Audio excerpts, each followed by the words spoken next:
Hello and welcome to Friday Double Bill, India's first full-length feature review show where we analyze and discuss the latest films from Bollywood and Hollywood to help you make a more informed choice at the movies. I'm Fahad Samar and this is Mayank Shekhar. Well, tonight's show should really be called Quadruple Bill because we're looking at 4 films, 2 Hindi movies, both of which have one thing in common, and that's actor Govinda. The movies are Kill Dil and Happy Ending. Of the 2 Hollywood films, one is a comedy, Dumb and Dumber 2. The other is an action-packed adventure. That one is called The Equalizer. Well, let's figure out if Saif Ali Khan is giving us our money's worth and a truly happy ending. Happy Ending, directed by the duo Raj and DK, is a romantic comedy that is also supposed to be a spoof on romantic comedies, or romedies as they call it. The film stars Saif Ali Khan in the lead role of a commitment-phobic romantic. He plays a writer in LA, still basking in the glory of a bestseller he published 5.5 years ago. This character is essentially jobless and has plenty of time to spare for chasing women and moving on to the next. Once he becomes broke, he is forced to write a Bollywood script for a romantic comedy. As usual, he falls for another woman, this time a writer played by Ileana D'Cruz. The script of the film the writer is writing for a Bollywood movie simultaneously becomes the script of his own life.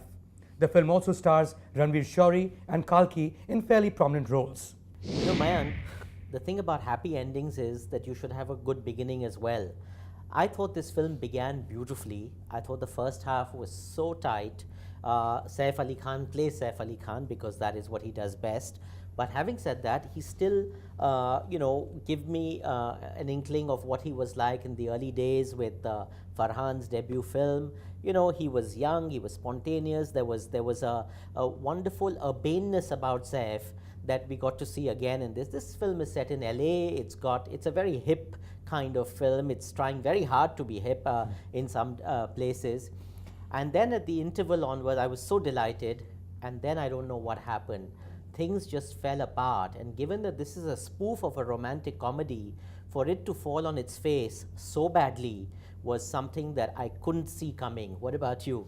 Well, you know, I'm going to be slightly generous here for a variety of reasons. One is, yes, you're absolutely right. This film could have ended a good 40 minutes before it did. At any point in time when I thought that's the end of the film, there's yet another sequence. But every sequence I felt had at least 1 or 2 scenes which were funny. So I realized, oh, they couldn't edit this sequence out because of that scene. And then yet another sequence, and then one good scene, then another sequence, then one good scene. I think it just stretches far too long, but as a movie, I think there was something interesting going on. Let's just deal with stuff that I didn't like. One is the fact that this movie could have easily been in English. It's set in LA. None of these actors are going to be talking, these characters are going to be talking in the language that they do. The good part I felt were 2 things. One is, I think, it's a quirky film in its own right, as a rom-com or a romedy as they call it. I really like these 2 directors, Raj and DK. I think one of the films, Shore in the City, was their best. But at least they're doing something which is what they would call hatke in its own right for a Bollywood film. Second, Saif Ali Khan, I feel, even now, is a fairly underrated superstar. I think he takes a lot of risks. By and large, I think it had a lot of good stuff going for it, but I think that ending was just too far, and you know, it should have come much earlier. Well, there we have it. Mayank holding forth on the happy ending. Let us proceed forthwith to our OMG, the oh my god moments. You know, Mayank, in an effort to be hatke, sometimes what happens is that you try and be extra smart. And I think, unfortunately, this film failed in that department, and I mean, succumbed to that only because you have an overweight Saif playing his alter ego who keeps appearing through the film. He looks suspiciously like Preetham, the music director, extremely unkempt, rather paunchy and disheveled, and keeps talking to Saif right through the film. Now, this device is a very interesting device, except that when you have in a trope of a romantic comedy a best friend, you can use the best friend to be that thing. Ranveer Shori plays Ranveer Shori. He's done a great job. He's a solid actor who's often steals the show when they are doing scenes together. What is the need for this alter ego? And I saw all the people in the audience moaning and groaning each time Saif's alter ego manifests and they're like, can we just get over with it? Well, I agree with your OMG moment. Every time this Preetham character appears, and he's supposed to be an alter ego also in terms of one being suave and the other one being a hardcore, Haryanvi character that sort of Saif Ali Khan played in Omkara. Of course, he didn't do any research for this particular role. But my personal OMG moment, or my oh my god moment from this film would have to be Govinda, Fahad. Here is this guy, really taking pot shots, and all those guys who left him behind. Govinda was as big a hero as, Salman Khan is now, or Shah Rukh Khan is now, or Amir Khan is now back in the 90s. Yes. Clearly, he is nowhere in sight, while those guys still seem to rule the roost. And one of the things that separate all those guys from him is the six-pack. Now, here is this guy, he's made all these lines, of the six-pack in LA. He plays a movie star. All of us should know that. He plays himself in a manner that only he can. And he turns himself around with cosmetic surgery, telling all these superstars who are almost touching 50 that, hey, the reason you're there is because I didn't do this. And I thought it's a really, really funny moment in the movie and pretty well done by Govinda. Well, I think enough will be said about the happy ending or the lack of an ending or an extended ending of this particular film. I know a lot of people may not like it. I know, Fahad, you didn't like it as much as I did. But, don't judge me for this one. But at least the lead character in some form or the other resonated with me personally. And that's one of the reasons why I enjoyed most of the film. It's also a movie that can be watched by men who are not into romantic comedies, because it's not one of those soppy romances, as it were. From my end, I think I would go to the theater. Well, I've already been to the theater. I did not regret it. I don't think you will too. I'm glad you said that, Mayank. The thing is, the resonances for me are even greater in this film for the simple reason, as a writer who has a second novel coming out any week now, clearly the film works for me at just the fact that this guy is out there doing his thing. And 5.5 years later, he's resting on his laurels. Extremely funny and all of that. Like I said, there are things to appreciate about this film. Sometimes you have heightened expectations because there are directors, there's an actor, they are urbane, they are sophisticated, and you therefore set the bar higher. I was therefore disappointed that they couldn't live up to that. Certainly, I would not be rushing out in a hurry to see this in a theater. I would be very comfortable recommending that you see it on television or on DVD at your leisure. There are other films to be watched, and you might be happier watching it then. Keep this for another day, a rainy day perhaps. Last week, we couldn't bring you our review of Kill Dil because Yash Raj doesn't show reviewers films in advance. So here goes with Kill Dil. Kill Dil is a bromance about two best friends played by Ranveer Singh and Ali Zafar, who are guns on hire. Govinda plays their boss and mentor. At some point, the hitman, played by Ranveer, falls in love with Pariniti Chopra's character. This makes him change his ways or at least rethink his profession. He gives up the gun, his partner covers up for him. Eventually, the boss will find out. Mayank, please correct me if I'm wrong, but did we not just see this film a few weeks ago? It was called Desi Katte. And it is about a bromance between two destitute kids who have been raised by one Bhaiyaji from the badlands of UP. They decide to become notorious shooters. One of them meets a rich girl way above his station in life, decides to reform, realizes it's not working out, and then things fall apart with Bhaiyaji wanting to take revenge. This is the identical story of a film that you and I discussed was possibly the most excruciating film that we had watched in our lives. This year, yes. Precisely. Then Yash Raj themselves made another film called Gunde, which again was staggeringly deja vu. What is going on? Every couple of weeks, are we being subjected to the same story? Shaad Ali has taken 7 years to make his comeback vehicle. Is this the mark of a comeback vehicle? Well, I think it would be absolutely unfair to judge Kill Dil on the basis of its plot unless you believe that a hitman who then joins an insurance agency founded by Nirupa Roy as much of a storyline. And Alok Nath who recruits him.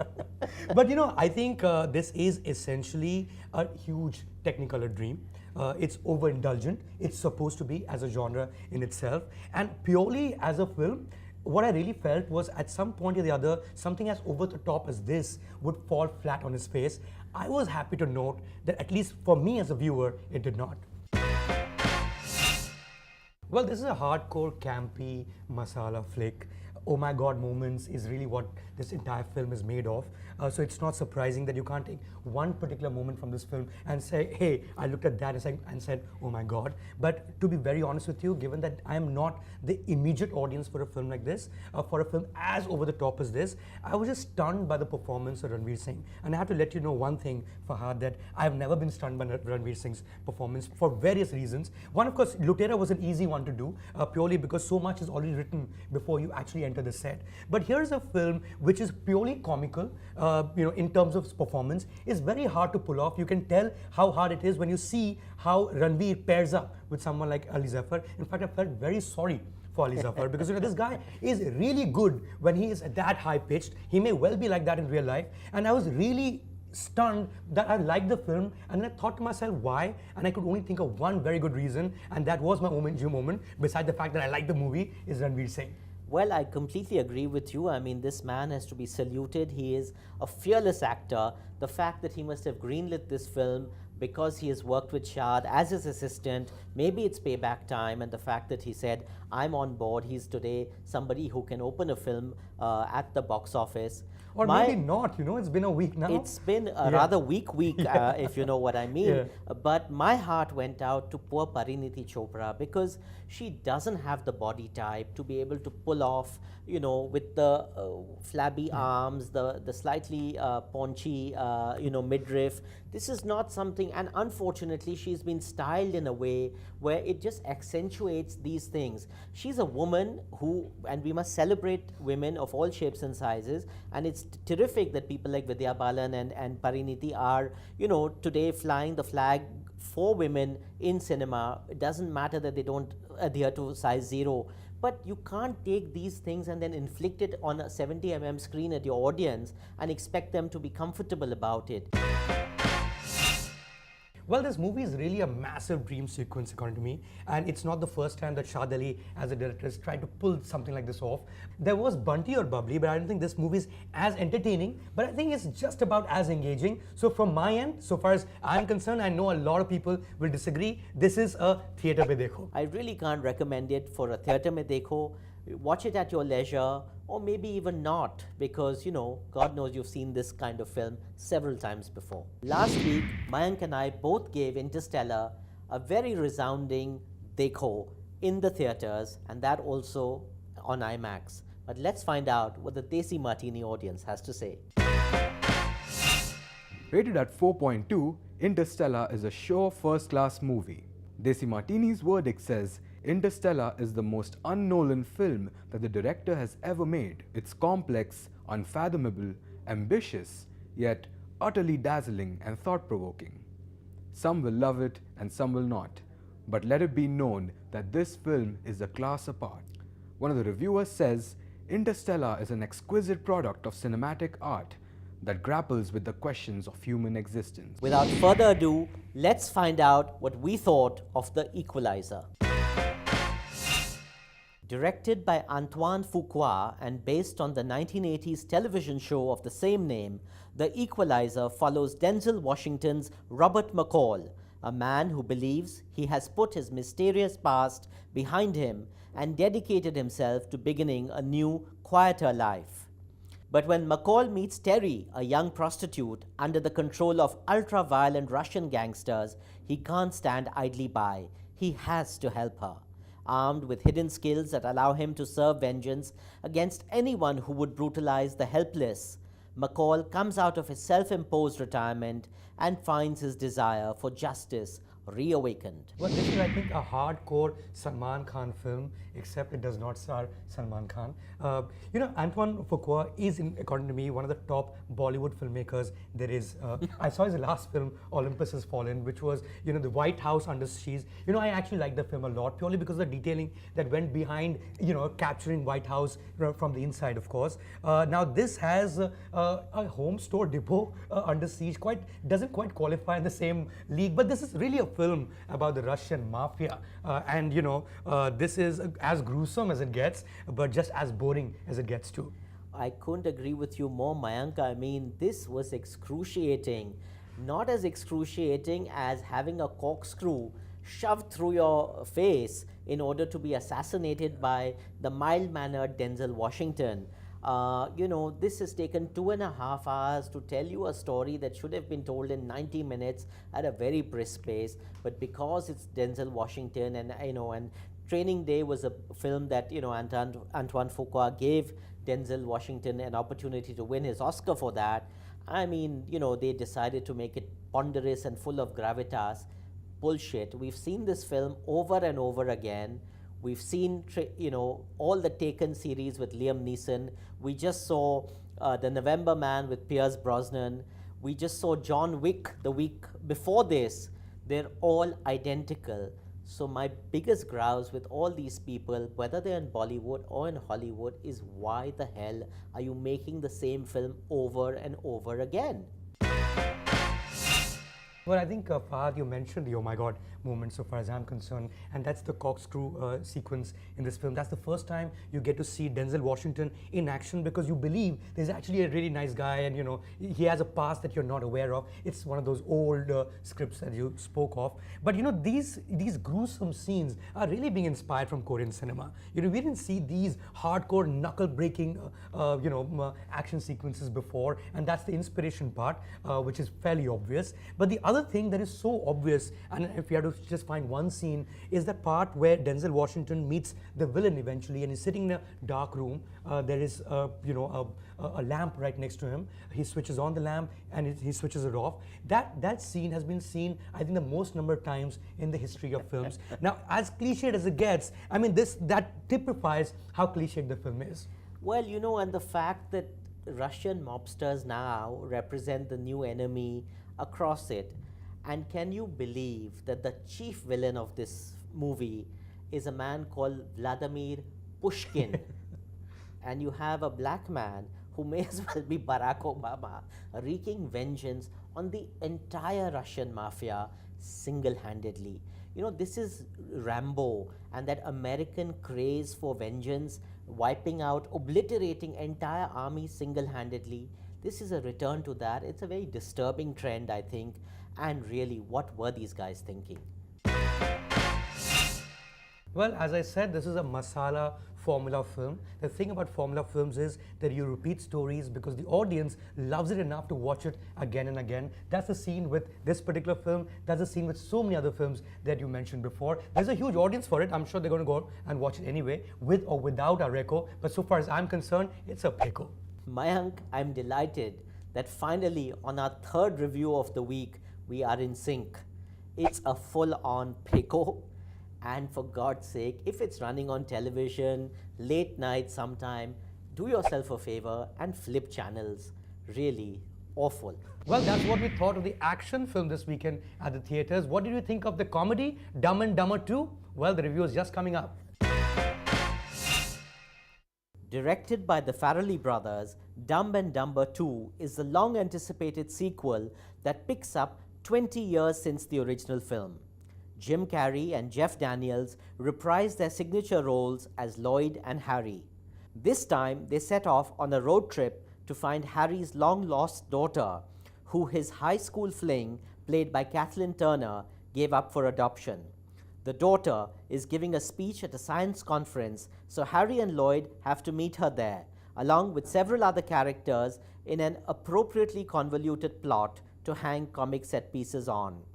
Blind and fart jokes abound, along with pee and poop gags, as the dim-witted duo grapple with a series of outrageous incidents and accidents and make a mess of things once again. But to be fair, if you told me that this is the worst movie of the year, I would still go and watch it.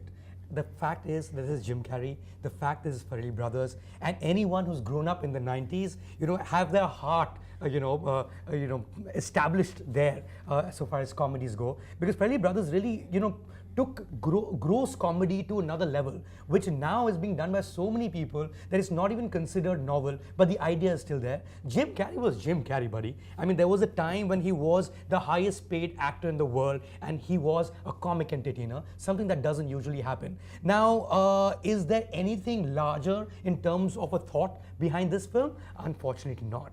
Yes, there is. The larger thought is that the Farrelly brothers actually made a sequel with other actors called Dumb and Dumberer. That was a box office fiasco. So 20 years hence, they've managed to come back again and reprise this film with clearly an eye at the box office, and you know, more power to them, because certainly for the audience, we're all going to go and see it. Like you said, these are the guys who gave us, you know, There's Something About Mary, you know, all these great films. I mean, we enjoy it, and you know, we're not squeamish, and as you said, we were growing up 20 years ago. This was all great fun. Unfortunately, unlike us, the Farrellys haven't outgrown this kind of humor. Well, back in 1994, when this film came out, the biggest OMG or the oh my god moment was, at least for me as an audience, was someone drinking piss.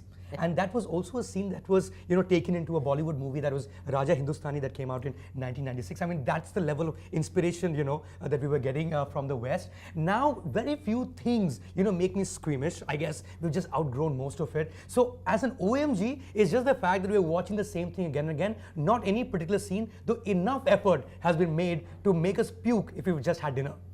Well, not only make you puke, but what makes me gag is the fact that Jim Carrey is now 52 years old and Jeff Daniels is 59 years old, and they are making Dumb and Dumber 2. That is truly, oh my God. Well, as you know, the verdict on our show is really about where you should watch it or whether you should watch it at all. I think this is possibly the cheapest comedy you're ever likely to find. Now, would you spend a lot of money and watch it in an expensive ticket in a multiplex? Well, I did, although I didn't spend money. We saw it in the previous show. But would I recommend it the same way? I guess not. I think something as cheap as this, something as dumb as this, something that's called Dumb and Dumber 2, although a sequel has been made, should really ideally be watched on television for nostalgia's sake. It's a TV pe dekho from my side. You know, Mayank, shocking that our censors have actually allowed all the fart and other obscene jokes to be left into this film. So given that people who would be wanting to sort of see this film for, if nothing else, for nostalgia purposes, by all means, go out on the weekend and watch it in the theaters. Otherwise, watch it on video, on TV. I leave it to you, but I know you're probably going to go and watch it. Well, you're talking about the censor board, Fahad, and they're just as arbitrary as the filmmakers. Some films are misses, some films are hits, some films you really want to go and watch, some films really surprised me that I really enjoyed, and that's really the point of our show. Thank you for watching Friday Double Bill. See you at the movies. See you next weekend.